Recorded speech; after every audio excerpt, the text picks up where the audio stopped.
മന്ത്രിസഭാ രൂപീകരണ സമയത്ത് സ്വാഭാവികമായി ഇത്തരം ചില അസ്വാരസ്യങ്ങൾ ഉണ്ടാകുക പതിവാണ്. പ്രത്യേകിച്ചും UDFന്റെ മന്ത്രിസഭാ രൂപീകരണ കാലത്ത് ഇതൊക്കെ എല്ലാ കാലത്തും ഉണ്ടായിട്ടുണ്ട്. അതുകൊണ്ട് തന്നെ ഈ പ്രശ്നങ്ങൾ പരിഹരിക്കാൻ കഴിയുമെന്ന പ്രതീക്ഷയാണ് പൊതുവിൽ UDF നേതൃത്വം പ്രകടിപ്പിക്കുന്നത്.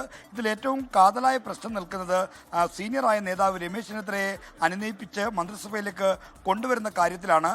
അദ്ദേഹത്തെ അനുനയിപ്പിച്ച് പ്രധാന വകുപ്പ് നൽകി മന്ത്രിസഭയിലേക്ക് കൊണ്ടുവന്നില്ലെങ്കിൽ അത് തുടക്കത്തിലെ ഒരു കല്ലുകടിയായി മാറും. അതുകൊണ്ട് അതിനുള്ള തീവ്ര ശ്രമമാണ് ഒരു വശത്ത് നടക്കുന്നത്. മറുവശത്ത് ഘടകകക്ഷികളെ അനുനയിപ്പിക്കാനുള്ള അല്ലെങ്കിൽ അവരുടെ മന്ത്രിസ്ഥാനവുമായി ബന്ധപ്പെട്ട കാര്യങ്ങളിൽ ചർച്ച നടക്കുന്നു. രാവിലെ 11 മണിക്കാണ് ഘടകകക്ഷികളുമായി ഒറ്റയ്ക്കൊറ്റയ്ക്കുള്ള ചർച്ച കോൺഗ്രസ് നേതൃത്വം നടത്താൻ പോകുന്നത്.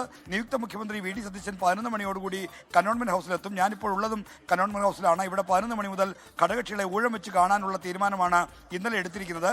ലീഗിന് 5 മന്ത്രിസ്ഥാനമാണ് 2011 UDF സർക്കാരിൽ ഉണ്ടായിരുന്നത്. ഇത്തവണയും അത്രയും തന്നെ മന്ത്രിസ്ഥാനം വേണമെന്ന് ആവശ്യമുണ്ട്. എന്നാൽ 4 മന്ത്രിസ്ഥാനവും മറ്റൊരു ക്യാബിനറ്റ് പദവി, അത് ഡോക്ടർ MK മുനീറിനെ ഉദ്ദേശിച്ചാണ് മറ്റൊരു ക്യാബിനറ്റ് പദവി ലീഗ് ആവശ്യപ്പെടുന്നതെന്നാണ് പുറത്തുവരുന്ന വിവരം. ഭരണപരിഷ്കാര കമ്മീഷൻ ചെയർമാൻ പോലുള്ള ഒരു പദവി തെരഞ്ഞെടുപ്പിൽ മത്സരിക്കാത്ത ഡോക്ടർ MK മുനീറിന് നൽകണമെന്നുള്ളൊരു നിർദ്ദേശം കൂടി വന്നിട്ടുണ്ട്. എന്തായാലും 5 മന്ത്രിയോ അതിന് പുറമെ ഒരു ക്യാബിനറ്റ് സ്ഥാനമാണോ അതോ 4 മന്ത്രിയും പുറത്തൊരു ക്യാബിനറ്റ് സ്ഥാനമാണോ എന്ന കാര്യത്തിലാണ് ഇനി ഒരു വ്യക്തമായ ധാരണ വരേണ്ടത്.